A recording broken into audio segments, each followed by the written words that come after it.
Adam Thielen for wide receivers. He's going at Tampa Bay. He's the wide receiver 13. You like him 4 spots above the experts.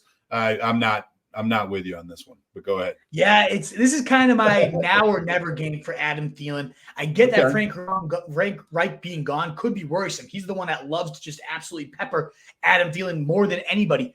But what I'm looking at is that no team has allowed more adjusted fantasy points to the slot position than Tampa Bay. Slot receivers, it can expect an average of 4.3 more points than what they typically scored. If you add 4.3 points to Adam Thielen's total on the season, that'd be a damn good day. Now, I get the most recent weeks have not been pretty at all, especially last week's dud. The floor is brutal. But other than that last game, he still has seen 10-plus targets in 6 of his 8. He just hasn't been hitting those 20-plus weekly monsters. He hasn't been finding the end zone so much. But this is the ultimate get-right spot. And like I said, if he doesn't do it this week, I'll never go back to him the rest of this year. This is the spot that every slot receiver smashes, especially a guy that has been a wide receiver 1 for multiple stretches of this season. So I can go back to the well one more time this week.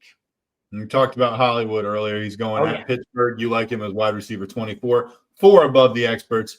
Give me the elevator pitch on Hollywood Brown.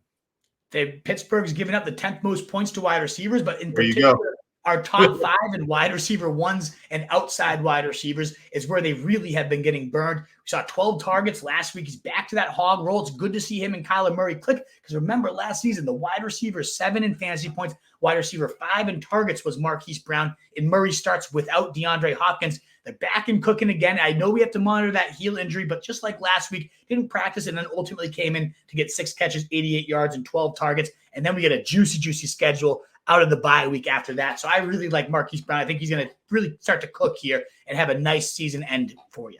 Guys you don't like as much. Terry McLaurin against the Dolphins. You like him at 25. The experts like him all the way up at 17. That's a decent discrepancy.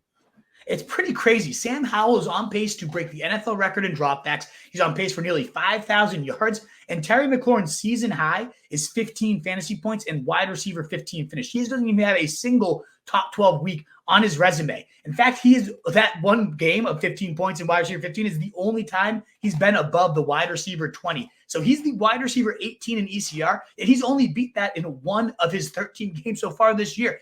Especially you consider these last 3 games, 5, 7, and 7 fantasy points, wide receiver 50, 42, and 46. And now we got Miami. Since Ramsey returned, they have been really tough against outside wide receivers. They've certainly been giving up much more of the production to the slot.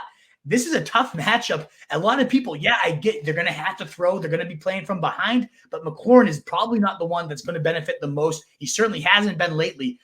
I just don't get why he's ranked and thought of so highly this year when the track record is just not there. I don't get it either, honestly. DeAndre Hopkins, a guy who, obviously just I have loved in the past.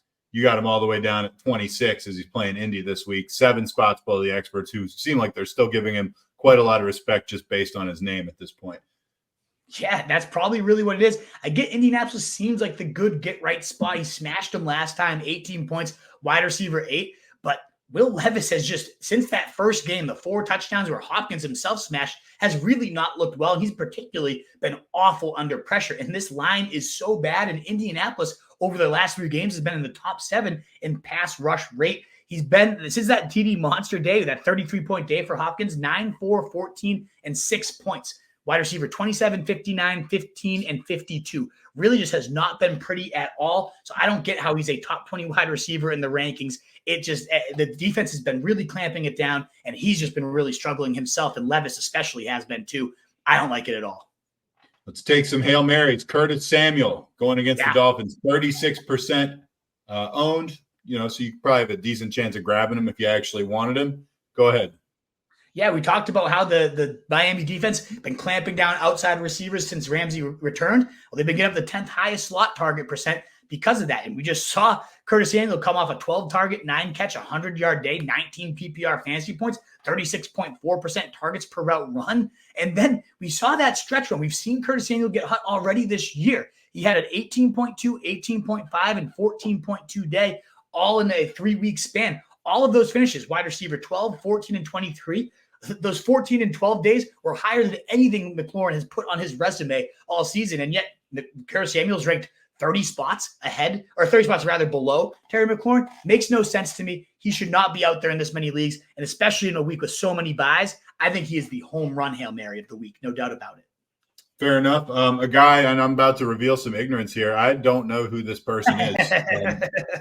If you said to me, which one of these names is made up, and you gave me a list, and then you threw in A.T. Perry, I would be like, that one. Anyway, yeah. He's 3% owned. He's going against Detroit. Sell me on this guy who may or may not be fictional. So you might remember him as the guy. You'd only remember him because Jameis Winston had that just absurd throw that only Jameis Winston would make, where he just hurled one to the corner of the end zone, like across his body, and somebody just leaped up and caught it. And you're like, how did that Saints receiver make that catch? That was A.T. Perry. He's this big body kind of guy that is. That was A.T. Perry? That's A.T. Perry. He's an impressive jump ball guy, but he also can really do it after the catch. He's out of Wake Forest, and a lot of analysts that I really respect love this guy as a rookie coming in, thought he was one of the steals of the draft. Now, he didn't do much last week. He got 80% of the routes, but Olave was getting peppered. Juwan Johnson was kind of having his coming back party. But ultimately, when he's gotten the looks, he has a top 20 in terms of expected fantasy points added per target. And so they might have no choice but to feed him with Olave likely out, with Rashid Shaheed probably out as well. And as we've mentioned, the Lions have been getting dusted time and time again across their last 5 games. 4 of the quarterbacks have been top 8. So I really think if there's no one else there, last man standing, a receiver that can kind of do it all, I wouldn't be shocked if A.T. Perry really does have a big day. All right. Well, if that happens, I will be the first to say I heard it here first. People are turning in for you. What is up, you fantasy wolf? Thanks so much for tuning in. If you haven't already, share your thoughts in the comments, check out some more videos, and join the newest Wolfpack by subscribing below.